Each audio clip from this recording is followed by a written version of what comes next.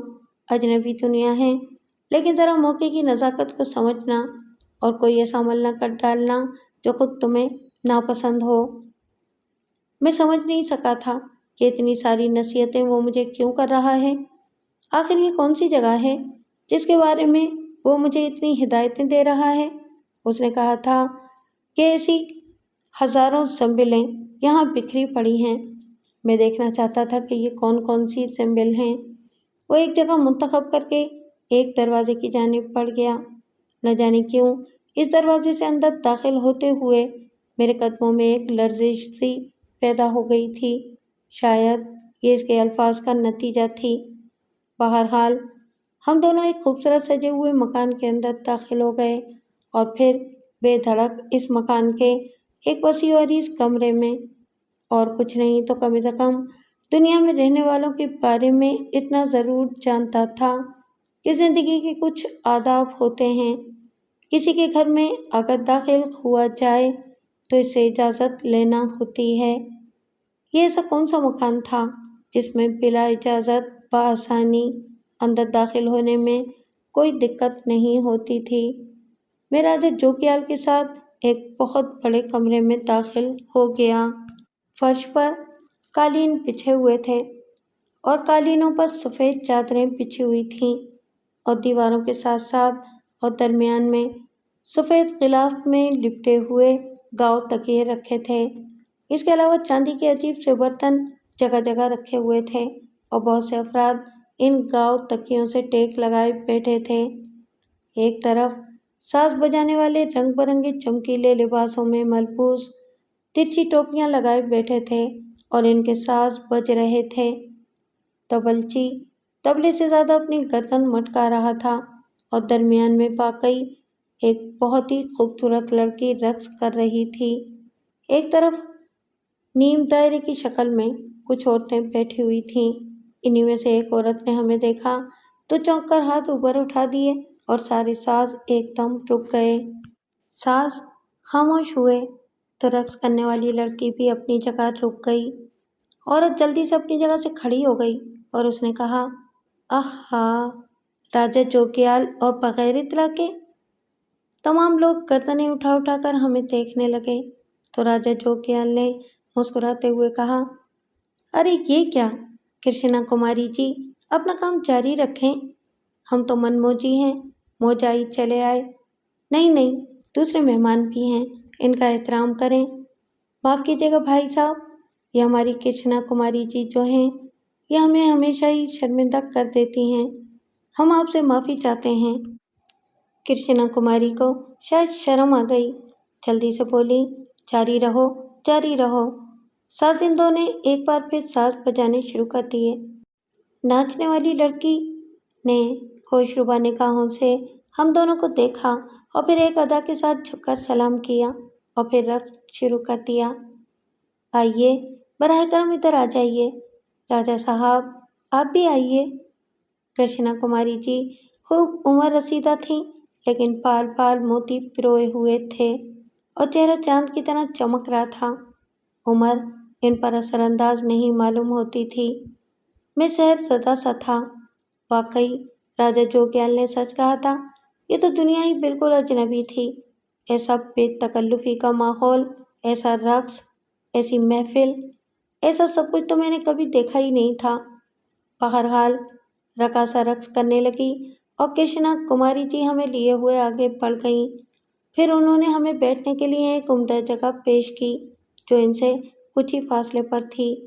گاؤ تکیے ہمارے سامنے کیے گئے اور راجا جوگیال ایک خاص انداز میں گاؤ تکیے سے ٹیک لگا کر بیٹھ گیا۔ میں نہ جانے کیوں کچھ جھیپا جھیپا سا تھا۔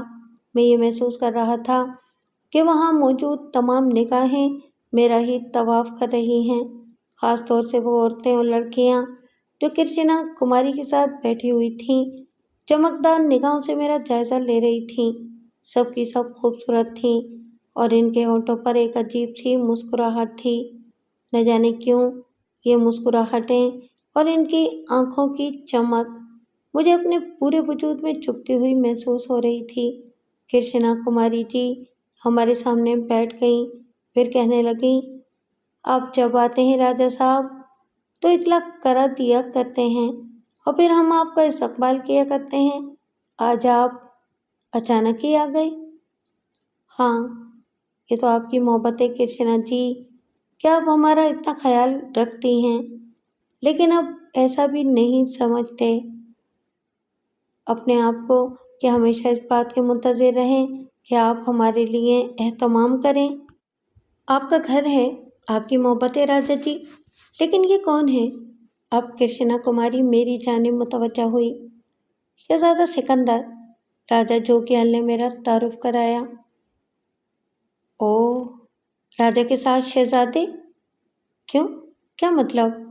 میرا مطلب ہے کہ راجاؤں کے ساتھ تو راجکمار ہوا کرتے ہیں، یہ شہزادے کب سے ہونے لگے؟ سکندر کو جانتی ہو؟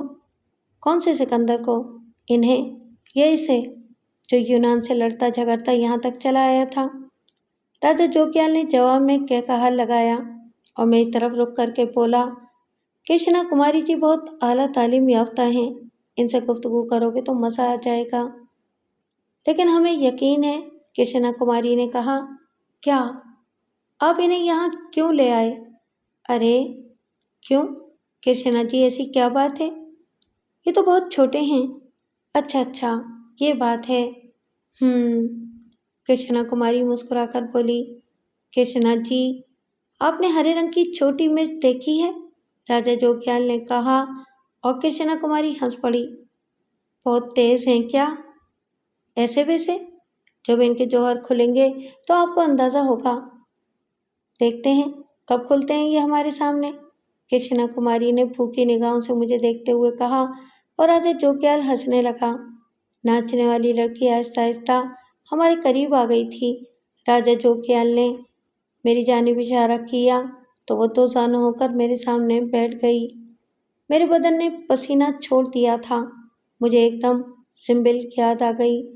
وہ مجھے بے حد پسند تھی اور یہ لڑکی زنبل کے پیروں کی خاک بھی نہیں تھی، لیکن بہت اچھی لگ رہی تھی مجھے، خاص طور سے اس کا یہ عجیب سا انداز۔ زنبل تو ذرا مختلف ہی شخصیت کی مالک تھی۔ یہ لڑکی دودھ کی طرح سفید، بڑی بڑی آنکھوں والی، آنکھوں میں کاجل کی باریک لکیریں بے حد حسین لگ رہی تھیں۔ دانت بھی بے حد سفید اور چمکدار تھے اور جب وہ مسکراتی تو روشنی سی پھیل جاتی۔ اس دوران راجا جوگیال نے جھک کر کرشنا کماری کے کان میں کچھ کہا اور انہوں نے گردن ہلا دی۔ پھر راجا جوگیال نے اپنی جیب سے نوٹوں کی ایک بڑی سی گڈی نکالی اور کرشنا کماری جی کے سامنے سرکا دی۔ کرشنا کماری جی نے آنکھیں بند کر کے گردن خم کی اور گڈی بڑی خاموشی سے ان کے لباس میں کہیں غائب ہو گئی۔ پھر وہ اپنی جگہ سے اٹھیں اور ایک کمرے کے دروازے سے باہر چلی گئیں۔ میں اس دوران ان کی طرف بھی متوجہ تھا اور گھبرائی نگاہوں سے گانے والی لڑکی کی طرف بھی دیکھتا رہا تھا۔ وہ دو زانوں میرے سامنے بیٹھی ہوئی گاتی رہی۔ پھر اچانک ہی راجا جوگیال نے نوٹوں کی ایک گڈی میرے سامنے ڈال دی اور اشارے سے مجھے اس لڑکی کی طرف نوٹ بڑھانے کے لیے کہا۔ میں نے وہ سارے نوٹ اس لڑکی کے سامنے ڈال دیے۔ وہ گاتے ہوئے ایک ادا سے جھکی اور نوٹ اٹھا کر انہیں ساز بجانے والوں کی طرف اچھال دیا، پھر اپنی جگہ سے اٹھی اور رقص کرتی ہوئی آگے بڑھ گئی۔